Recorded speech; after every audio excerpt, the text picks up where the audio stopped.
Hi guys, welcome to play sports Tamil channel.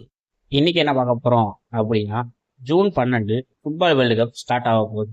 என்ன சேனல்ல telecast ஆக போகுது, நியூ ரூல் சிலது வந்திருக்கு. அது என்னென்ன அப்படின்னு பொறுமையா பார்ப்போம் வாங்க. இந்த வருஷம் football world cup June 12 start ஆக போகுது. டோட்டலா 7லேருந்து L வரைக்கும் குரூப்பு பிரிச்சிருக்காங்க. ஒரு குரூப்புக்கு 4 டீம்னு, எல் குரூப் வரைக்கும் டோட்டலா 48 டீம் விளையாட போறாங்க.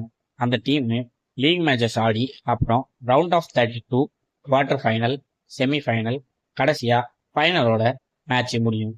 ஃபுட்பால் வேர்ல்டு கப் அப்படின்னா எல்லாரும் ஸ்ட்ரீமிங்க்கு உடனே அடிச்சுக்கிட்டு புக் பண்ணுவாங்க. ஆனா இந்த வாட்டி இந்தியாவில் ஸ்ட்ரீமிங்க்கு டக்குன்னு எடுக்கவே இல்லை. கடைசியா ஜி பார்ட்னர்ஸ் தான் டெலிகாஸ்ட்டை எடுத்திருக்காங்க. இந்த வேர்ல்டு கப் மட்டும் இல்லாம டோட்டலா 39 குளோபல் ஈவெண்ட்ஸை எடுத்திருக்காங்க. 2030 வேர்ல்டு கப்புமே இவங்க தான் டெலிகாஸ்ட் பண்ண போறாங்க.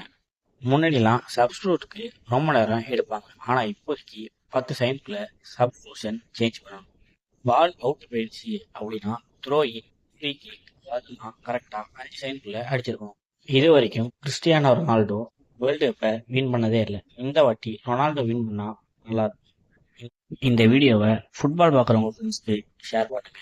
ஸ்போர்ட்ஸில் என்ன டவுட்னாலும் உடனே கமெண்ட் செக்ஷனில் கேளுங்க. ஸ்போர்ட்ஸ் அண்ட் கேம்ஸ் பற்றின அப்டேட் தெரிஞ்சுக்க ப்ளே ஸ்போர்ட்ஸ் தமிழ் சேனலை சப்ஸ்கிரைப் பண்ணுங்கள்.